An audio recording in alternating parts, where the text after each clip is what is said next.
خداوند بخشاینده و مهربان، سلام شاگردای عزیز. خوش آمدین. امید که خوب و صحتمند باشین و درس هایتان به صورت درست و دقیقش تعقیب کنین. شاگردای عزیز، اگر شما به یاد داشته باشین درس گذشته ما درباره فیلسوف چراغ به دست بود. ما از درس گذشته فهمیدیم که فیلسوف چراغ به دست همون دیوژن یا دیوجانس یونانی است که چراغ در دستش و در روز روشن پشت انسان میگشت و همچنانی را فهمیدیم که مقصد او از انسان کی بود و در بخش قواعد دستوری انواع فقره بزرگ شناختیم. خدا کنه شما درس گذشته را یاد گرفته باشین و اگر شما در درس گذشته و یا همکارخانگی درس گذشته مشکل داشته باشین میتونین در بخش کامنت هم ما شریک بسازین تا به مشکلات شما رسیدگی کنیم. گران زده کوونکو خرغل است خدای دو که چروغ و جوړ او سیاق بل درسونه په منظم او دقیق شکل باندې تعقیب کړئ. زده کوونکو کچیر ستاسو پیات وی زمونږ تیر لوست د سراغ پلاس فیلسوف په هکلو هغه کس چې پرانا ورځ کې به سراغ پلاس کې او د ښار په ګرداګرد کې ګرځېدله ترڅو انسان پیدا کړي او موږ دا هم ولوستل چې د هغه مقصد له انسان څخه څوک همدارنګه د قواعد دستوري بخش کې مو د لویو فقرې ډولونه مو لوستل. خدای دې وکړي چې تیر لوست مو زده کړی وي. که چیرې تاسو په تیر لوست او یا هم د تیر لوست په کورنۍ دنده کې مو کومه ستونزه درلود نو کولی شئ کومنټ کې له ما سره شریک کړئ ترڅو ستاسو ستونزو ته رسیدګي وکړو. زده کوونکو که چیرې ستاسو په یاد وي موږ په تیرو لوستونو کې هم د شاعرانو په هکله ولوستل لکه څنګه چې زموږ مخکینی لوست د مخفي بدخشي په هکله هغه هم د دري ژبې یوه خوږ ژبې شاعره وه. په ننني لوست کې موږ تاسو ته یو بل شاعر در پیژنو هغه هم د دري ژبې د معاصرو شاعرانو څخه دی. د هغه نوم دی استاد خلیل الله خلیلي. په ننني لوست کې به موږ د استاد خلیل الله خلیلي د ژوند په هکله د هغه د ادبي ژوند په هکله او همدارنګه د کلام نمونه به ورته هم ولولو. شاگردای عزیز اگر شما به یاد داشته باشین ما در درس‌های قبلی هم درباره بعضی از شاعران خواندیم. درس امروز ما هم درباره یکی از شاعران شیرین زبان ادبیات دری است که او کی است؟ او استاد خلیل الله خلیلی است. در درس امروز ما درباره زندگی نامه، کارهای ادبیشان و همچنین نمونه کلامشان هم می‌خوانیم. پس میریم به طرف متن درس خود. متوجه صفحه 33 کتابتان باشین. استاد خلیل الله خلیلی: آن نیمنان که بینوایی یابد و آن جامعه که کودک گدایی یابد، چون لذت فتح است که اقلیم را لشکر شکن جهان گشایی یابد. خلیل الله خلیلی فرزند میرزا محمد حسین خان مصطفی المالک در سال 1284 هجری شمسی در باغ شهرآرای کابل به دنیا آمد. 7 ساله بود که مادر و 11 ساله بود که پدرش را از دست داد. آغاز جوانی را با مشکلات زندگی و محکومیت‌های سیاسی سپری کرد. بر اساس همین ناگزیری ها بود که 3 سال آوارگی و پریشانی را در کوهستان، کابل و شمال افغانستان تحمل کرد. همین که خشم روزگار بر او کاهش یافت به حیث مستوفی مزار شریف، معاون پوهنتون کابل، منشی شورای عالی وزیران، رئیس مستقل مطبوعات و مشاور ارشد اعلی حضرت محمد ظاهر شاه انجام وظیفه کرد. خلیلی با دست یافتن و گنجینه بزرگ معنوی یعنی کتابخانه سلطنتی امکان یافت تا به نوشتن کتاب‌های مهم دست بزند. استاد خلیلی در اواخر دوره محمد ظاهر شاه نخست در عربستان سعودی سپس در عراق به حیث سفیر ایفای وظیفه کرد و پس از کودتای 1357 هجری شمسی مدت را در امریکا و اروپا سپری کرد. اما جاذبه وطن و هموطن او را در صف مهاجران و آوارگان کشاند. استاد خلیلی در سال 1366 هجری شمسی در پاکستان چشمش جهان فرو بست و در گورستان هزارخانه پیشاور، جایی که رحمان بابا نیز در آنجا مدفون است، به خاک سپرده شد. زیرا گفته بود چون به غربت خواهد از من پیک جانان نقد جان، جا دهیدم در کنار تربت آوارگان. گور من در پهلوی آوارگان بهتر که من، بی کسم آوارم بی میهنم بی خانمان. سخن سنجان خلیلی را از قصیده سرایان بزرگ معاصر پارسی دری شمردند. او اولین نیمایی سرایی است که روش‌های قدیمی شعر را تا حدی برهم زد. شخصیت ادبی استاد خلیلی نزد دانشمندان عرب و عجم همروزگارش مورد تایید و توصیف بوده است. اگر به صورت خلاصه بگوییم شعر استاد خلیلی مظهر شرف، عزت، عرفان و آزادگی است. اوست که کشورگشایان و قدرت طلبان را در برابر مظلومان سیه روزان و پابرهنگان حقیر می‌داند و می‌گوید شهرت طلبی بی هنری دونی چند، کردند جهان را به جهنم مانند. کردند به زیر پا هزاران سر و دست، تا گردن شوم خود برافراختند. زده کوونکو، خلیل الله خلیلي د میرزا محمد حسن خان مصطفی الملک زوی چې په کال 1284 باندې د کابل په شهرارا کې زیږېدلی. استاد خلیل الله خلیلي 7 کلن و چې خپل مور یې او 11 کلن و چې خپل پلار یې له لاسه ورکړ او همدارنګه خپل لوړې زده کړې په کابل کې پای ته ورسېدلې. وروسته له دې چې استاد خلیل الله خلیلي خپل زده کړې پای ته ورسېولې نو دا په مزار کې مستوفي وروسته د هغې څخه د کابل پوهنتون د معاون په حیث او همدارنګه د وزیرانو د عالی شورا د منشي په حیث د مطبوعاتو مستقل رئیس او همدارنګه د محمد ظاهر شاه په وخت کې د هغه مشاور په حیث هم دندې ترسره کړي.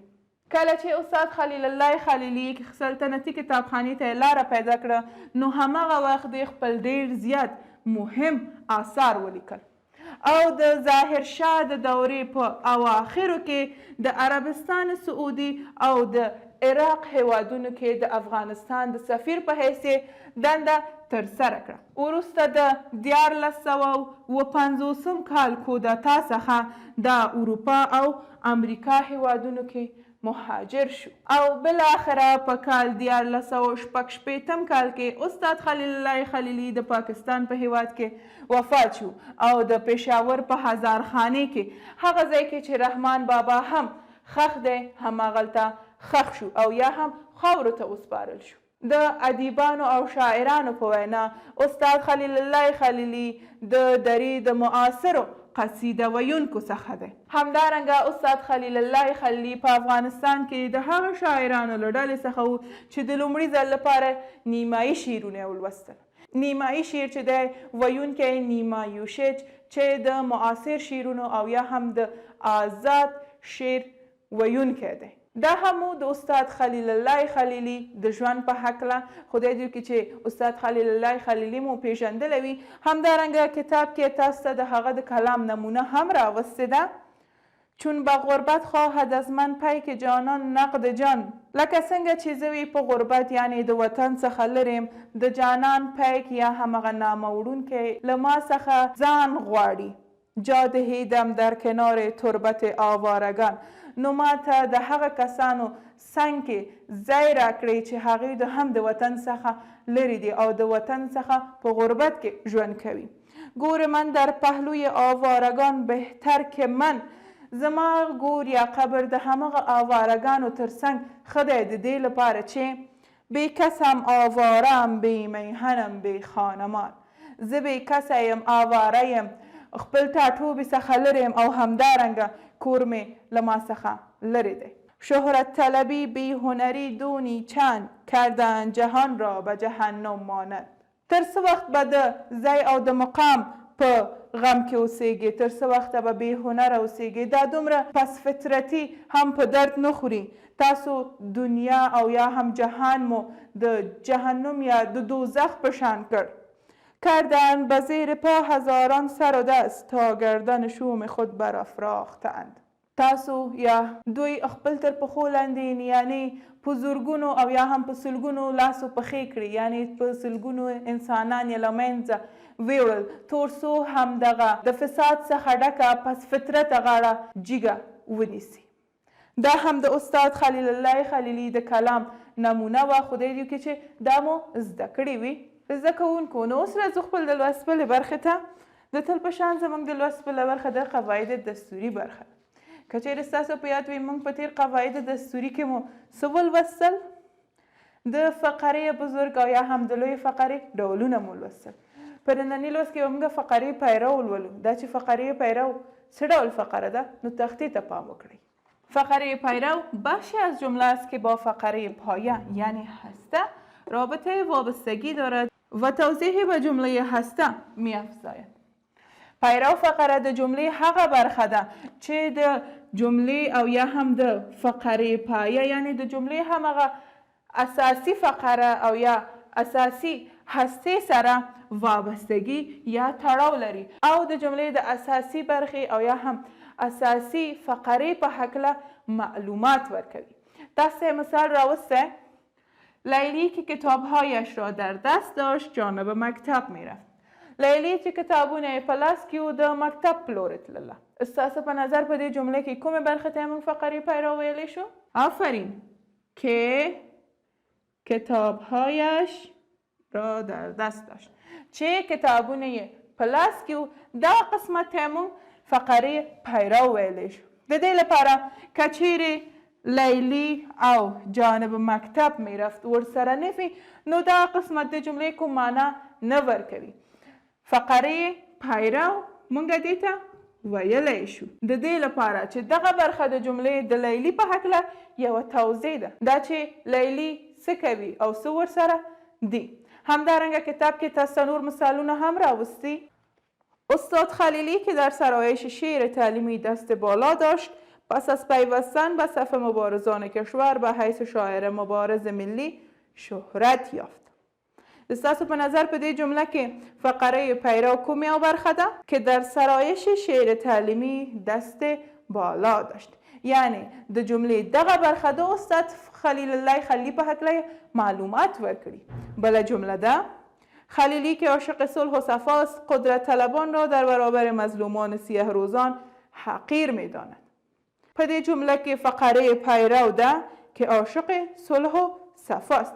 یعنی که چیرې د دې نه مخکې هغه جمله رانشي نو عاشق صلح و صفاست کومه خاصه معنا نه ورکوي. د دې لپاره په دې کې شخص مشخص او معلوم نه دی چې د جملې دغه برخه د چا په هکله توضیح او تشریح ده. دا هم د قواعد دستوري برخه خو دی کې چې فقره پیرو مو پیژندلی وي او وکولی شي په جمله کې فقره پیرو په نښه کړي.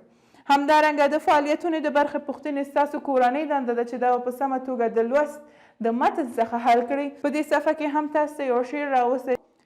گرگویم عمرت از هزار افزون باد قولی است خطا ورگویم دشمنت واژگون باد این نیست دعا امید من آن است که در روز جزا در پیش خدا نامت به شمار عادلان مقرون باد این است بجا. نو زده کوونکو د دې شعر معنا به هم تاسو وکړئ. زه وګورم تاسو د دغه شعر څخه څه مفهوم اخلئ. دا هم زموږ نننی لوست په ننني لوست کې موږ استاد خلیل الله خلیلی وپېژندل. همدارنګه د هغه د کلام نمونه مو هم ولوستله او وپېژندله. د قواعد دستوري په بخش کې مو فقرې پیرو وپېژندل. همدارنګه خدای دې وکړي چې نننی لوست مو زده کړی وي. کورنۍ دنده مو دا ده چې دغه شعر مې چې تاسو ته ولوستل د دغه شعر په هکله به تاسو خپل نظر ماته ولیکئ. د وګورم چې تاسو د دغه شعر څخه څه مفهوم اخلئ. خدای دې وکړي چې نننی لوست مو زده کړی وي. که چیرې تاسو په ننني لوست کې کومه ستونزه درلود نو کولی شئ کومنټ کې له ما سره شریک کړئ تر څو ستاسو ستونزو ته رسیدګي وکړو. ویډیو در سره لایک او لا زیاته درسونه او ویډیوګانو لپاره چینل سبسکرایب کړئ. په پاک الله مو سپارم.